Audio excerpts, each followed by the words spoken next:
한미일 연합공중훈련이 일요일인 3일 실시됐습니다. 이례적입니다. 그만큼 현재 한반도와 그 주변을 둘러싼 국제안보 정세가 매우 심각하다. 이런 반증이겠죠? 네.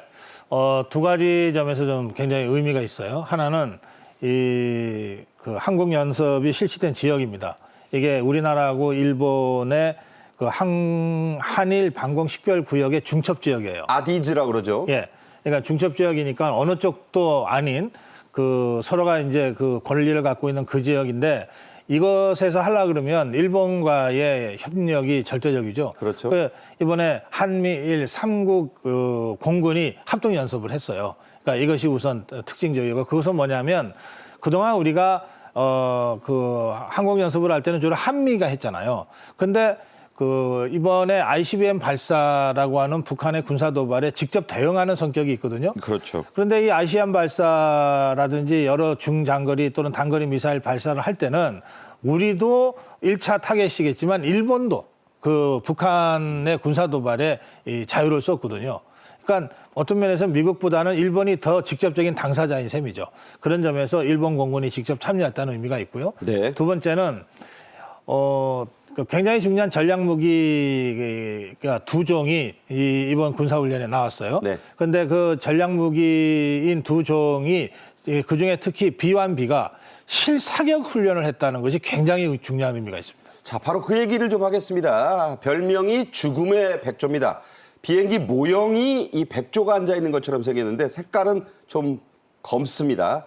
B1B 랜서. 랜서가 뭐냐? 중세기의 창기병을 말하는 거예요. 앞에 뾰족한 부분이 그 여러분들 영화에서 많이 보시는 창 있잖아요.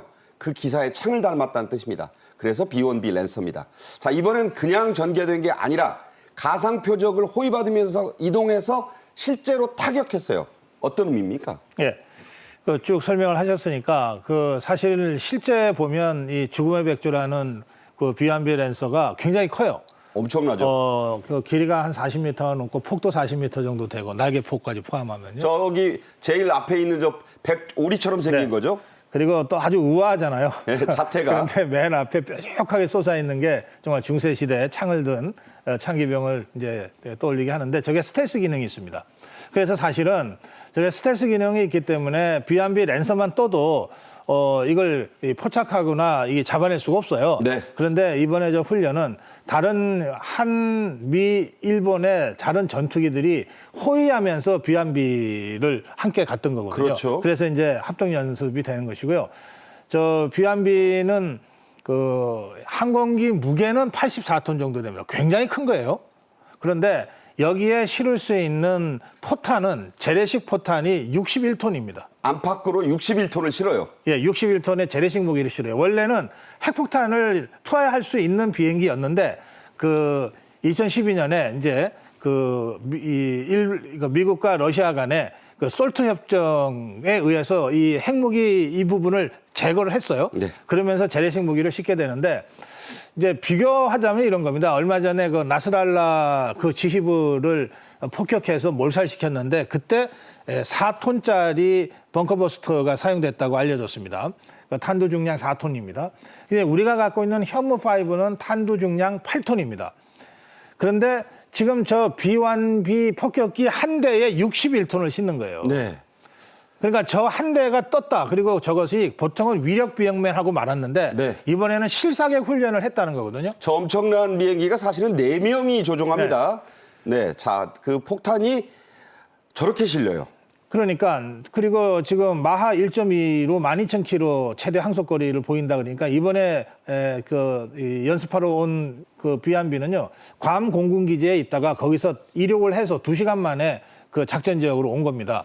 그렇게 해서 중간 급유도 필요 없이 와가지고 61톤의 포탄을 쏟아붓는다고 치면 네. 저게 4톤짜리 재래식 폭탄으로도 라스랄라 그 20m 지하 벙커에 있었던 그 지휘부를 다 괴멸시켜버렸잖아요. 그렇죠. 그러니까 가상의 목표를 향해서 정확하게 타격했다는 건데 그럼 여기서 말하는 가상의 이 목표가 어디겠습니까? 1차적으로 김정은 집단일 수밖에 없잖아요. 네. 그러니까 그 김정은 집단에게 보여준 거예요. B1B 한 대만으로도 61톤의 재래식 무기로 완전히 초토화시킬 수 있다. 그러니까 딴 생각하지 마라. 네. 불장난하지 마라. 이것을 실사격까지 하면서 아주 강력하게 경고를 했다. 그런 뜻이 있습니다. 지금 말씀하신 대로 스타트 때 그 핵 탑재 장치를 뺀 거지. 예. 원래는 가장 신속하고 무서운 무기였잖아요. 예. 그래서 그러다가 전략 이제 무기라고 네, 부릅니다. 제이뎀이라는 저 합동직격단 융단 폭격은 김정은이 벌벌 떠는 기능 아닙니까? 그렇습니다. 뭐 거의 하늘을 다 뒤덮을 정도의 순간적인 화력을 발휘하고 있는 것이니까요. 그리고 이번에 B1B 랜섬만 온 게 아니고 B-52H도 왔어요. 그러니까 이게 진짜 핵무기를 탑재한 전략 폭격기와 재래식 폭격기가 동시에 출동을 한 겁니다. 네, 바로 그 말씀을 좀 더 하죠. B1B가 핵폭탄을 못 싣는 거 아니야. 이렇게 김정은이 얕볼 수 있다고 생각한 걸까요? 미국은 핵미사일 탑재가 가능한 B-52H도 이번 훈련에 참여시켰는데 이건 대단한 경고죠? 그렇습니다. 이제 우리가 보통 3대 전략기라고 하는 게 B1B 랜서가 있고요. 그다음에 B-52H가 있고 B2가 있는데요. B-52H 이번에 그 작전에 참여한 B-52H는 대개 한 30톤 정도의 폭탄을 싣고 가서 투하할 수 있는데 중요한 것은 핵무기를 탑재해서 발사할 수 있다는 거예요. 공중에서 핵무기를 쏘는 거예요? 예, 공대지 미사일입니다. 공중에서 육지를 향해서 핵무기를 발사하는 겁니다. 핵미사일을 발사하는 것이고요. 그리고 이게 한 6,000km 날아올 수 있거든요. 그러니까 본토에서 날아오는 것은 이제 거리가 너무 머니까 10,000km 이상 되니까. 괌에서 떠가지고. 그러나 괌이나 이런 그 미군의 전략 무기들이 배치되어 있는 곳에서는 바로 떠서 한두 시간 후에, 두세 시간 후에 평양을 폭격할 수 있다는 그리고 거예요. 여차직하면 괌에서 이륙한 뒤에 바로 평양을 때릴 수 있죠? 거기서 멀리서 때려놓고 올 수도 있는 거예요. 네. 그리고 한 기만 갖고 있는 게 아니잖아요. 핵폭탄을 여러 개를 갖고 있기 때문에 괌에서 떠서 한 대 발사하고 또 오면서 또 발사하고가 가능한 그런 기능을 갖고 있어요. 그러니까 저는 이렇게 봅니다. B-51, 그러니까 B-52H 이거는 사실은 위험 무기다. 이건 네. 실제로 우리가 핵무기를 쓸 상황은 아니잖아요. 그러나 이제 주머니 속에 속옷이 무섭다고 네. 보여주는 그래서 거죠. 저것은 위험령이고 그러나 재래식 무기는 정말로 실전에 바로 쓸 수가 있잖아요. 그렇죠. 그러니까 B1B 랜서가 그만큼 김정은 입장에서는 더 위협일 거예요. 네. 그 점에서 두 가지를 동시에 띄워버린 겁니다. 네. 자, 이 바머라는 B가 미국 3대 전략 핵폭격기인데 이게 2개나 떴다는 의미를 말씀해 주셨습니다. 한편 북한은 대적연구원, 적을 상대하는 연구원이란 새로운 대남기구를 만든 것으로 확인됐습니다. 왜 굳이 이런 명칭을 썼을까요? 그건 김정은의 교시가 있어서 그렇죠. 네. 김정은이가 작년 말 올해 초에 대한민국을 이제 적대적 국가다. 뭐 더 이상 통일 같은 얘기 하지 마라. 다 없애버려라.